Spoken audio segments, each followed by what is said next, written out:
And before we bring you sports, authorities and pupils of the Papu Roman Catholic Primary School in the Nadoli-Kalio district of the Upper West region can now heave a sigh of relief following the donation of a 3-unit classroom block and library to them. The pupils before the donation were studying under a dilapidated structure that was on the verge of collapse. Development finance and experts and philanthropist Professor Nicholas Biakpe, who hails from the area, also renovated the junior high school block of the community. This is the Papu Roman Catholic Primary School. This is where the dreams and aspirations of 154 children from this community are expected to manifest. Yet, it is not only jaded, but dilapidated as well. It was built some 30 years ago by the community members to save children from walking long distances to other communities for schooling. It appears that dream and aspiration of the children are not only fading, but being threatened with the unconducive and life-threatening environment they found themselves. The building can simply be described as a death trap. The entire walls of the building have cracks or gaping holes. In the night, it serves as a pen for animals such as sheep and goats.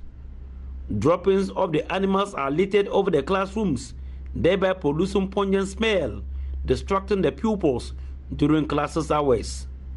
Due to lack of kitchen for the school, one of the dilapidated classrooms has been converted into a kitchen. Idris Salifu is the headmaster of Papu Roman Catholic Primary School. During rainy season, we have a lot of problems, especially when it rains. We used to have goats and sheep entering the classroom alongside with teaching and learning, which most of our teachers find it very difficult to cope up with. Then again, the bad nature of the building itself seems to be dangerous to the people, since we have the people who like to be playing around. Because of that, most people decided not to come to school due to the bad nature of the building. And as such, the teachers too, who cannot cope up with the bad order of the situation. And besides, we start class very late as a result of what? Tidying the classroom or the environment before learning will kick off. However, all will now be a thing of the past, following the donation of a 3-unit classroom block and a library to the community by a native of the area. Professor Nicholas Biakpe is a development financing expert and a philanthropist based in South Africa. Apart from the donation of the 3-unit classroom block and the library, he has also gone ahead to renovate the JHS block, all valued at 138,000 Ghana cedis. The schools were all crumbling, so the teachers contacted me and the people contacted me to connect the chief and wanted me to help. First, this help was for the school that we are at now. It was all crumbling, so we did repair that. And then, but then when I suddenly realized that they had no primary school, that they were actually sitting outside, so we then shifted to the primary school. Number 2 was the library. They have no books at all. So we've now, with the help of my daughter, who is also in England, she's busy collecting books for the library. So that was the rationale behind that, the kind of primitive human instinctive rationale that said that, look, education is very important. It's the most important thing that any person you can give anybody. It wasn't, you wouldn't put a goat in there, let alone human. These are children we're talking about. I could come home like everybody else, maybe, you build yourself a big house, but that is not a good investment for me.